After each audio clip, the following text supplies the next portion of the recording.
Hi hello నమస్తే అందరూ ఎలా ఉన్నారు? నేనైతే చాలా బాగున్నా. వేసవికాలం వచ్చింది అంటే ఏదైనా కూల్గా కొత్తగా తినాలి అనిపిస్తుంది.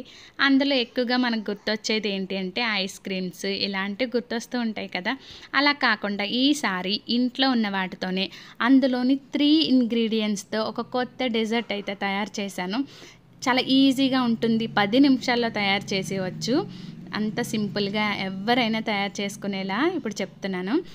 ఒక కప్పు షుగర్ అయితే తీసుకున్నాను. అందులో ఒక హాఫ్ కప్పు వరకు వాటర్ అయితే వేసుకొని, అలాగే అంటే మరీ లో ఫ్లేమ్లో కాకుండా హై ఫ్లేమ్లో కాకుండా మీడియం ఫ్లేమ్లో ఉంచుతూ కొంచెం ఇలా కలుపుతూ ఉండాలన్నమాట.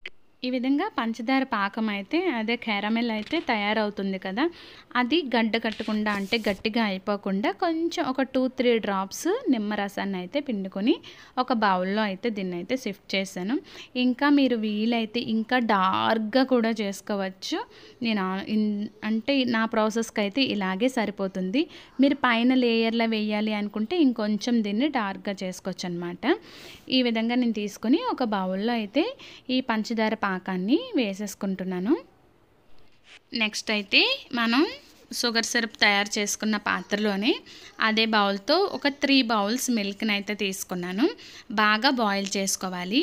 చూస్తున్నారు కదా, బాగా అంటే కొంచెం మంచి స్మెల్ వచ్చే వరకు కూడా ఈ మిల్క్ని బాగా బాయిల్ చేసుకోవాలి. కొంచెం థిక్నెస్ రావాలన్నమాట. అదైతే సైడ్కి పెట్టేసుకొని 2 ఎగ్స్ అయితే తీసుకున్నాను. 2 ఎగ్స్ని కూడా ఇలా వేసుకోవాలి. దీనికోసం ఎల్లోని వేరు చేయవలసిన అవసరం అయితే లేదనమాట. ఈ 2 ఎగ్స్ని కూడా ఒక బౌల్లో వేసుకొని విస్కర్తో కానీ స్పూన్తో కానీ ఇలా బాగా కలుపుకోవాలి. ఈ ఎగ్ని ఇలా కలుపుకున్నాకైతే మనం మరిగించుకున్న పాలు అయితే ఉంటాయి కదా, ఆ పాలని కొంచెం కొంచెంగా వేస్తూ మొత్తం కలిసేలా ఇలా బాగా కలుపుతూ ఉండాలన్నమాట. మొత్తం కూడా అంతా ఒకేలా కలవాలి. అందుకోసమని తర్వాత అయితే మనం షుగర్ సిరప్ తయారు చేసుకున్నాం కదా పాకం, దాన్ని కూడా అందులో వేసి బాగా కలుపుకొనాక ఒక స్పూన్ వెనిలా ఎసెన్స్ని అయితే తీసుకోవాలన్నమాట. అంటే ఎగ్ కూడా వేసాం కదా, ఆ స్మెల్ కూడా రాకుండా. లేదు అనుకుంటే ఇలాచీని కూడా మీరు వేసుకోవచ్చు. ఇలా కలుపుకున్నాక చూడండి, ఇందులో నేనైతే ఓన్లీ 3 ఇంగ్రీడియంట్సే యూస్ చేశాను: షుగర్, మిల్క్, ఎగ్. ఈ వెనిలా ఎసెన్స్ అనేది మీ ఆప్షనల్ అనమాట. అది లేదు అనుకుంటే యాలకులు అయితే వేసుకోవచ్చు ఇందులో. తర్వాత అయితే ఇలా ఒక అదే బౌల్లో కొంచెం ఇలా వడకట్టుకొని ఆ మిల్క్ని అయితే తీసుకోవాలి.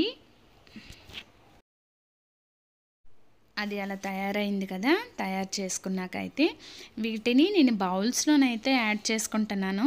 మీరు గ్లాస్లో కానీ అంటే ఏదైనా షేప్స్ ఉన్నా కూడా షేప్స్లో కూడా వేసుకోవచ్చు. నేను ఇలా కొంచెం గాజు గ్లాస్ అదే బౌల్లో అయితే వేసుకుంటున్నాను. ఈ 4 బౌల్స్కి రాక ఇంకొంచెం చిన్న గ్లాస్లో వచ్చిందనమాట. ఇలా ఒక తయారు చేసుకున్నది ఏ విధంగా ఉంటుందంటే ఒక రకమైన జున్నులా కూడా అనిపిస్తుంది అనమాట. రెడీమేడ్ జున్ను. అప్పటికప్పుడు మనం జున్ను పాలు లేకపోయినా కూడా ఇలాగే తయారు చేసుకోవచ్చు.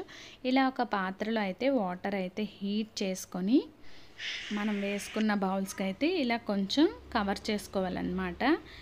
బటర్ పేపర్తో కానీ ఏదైనా కవర్తో కానీ కొంచెం ఇలా కవర్ చేసుకొని ఆ పాత్రలో అంటే వాటర్లో పెట్టుకోవాలి. నెమ్మదిగా లో ఫ్లేమ్లో అంటే మీడియం ఫ్లేమ్లో పెట్టుకుంటూ దీన్ని అయితే బాయిల్ చేసుకోవాలి. ఇలా మూత అయితే పెట్టుకొని కవర్ చేసుకోవాలన్నమాట. ఇలా కవర్ చేసుకున్నాక మనకి 15 to 20 మినిట్స్ అయితే టైం అయితే పడుతుంది.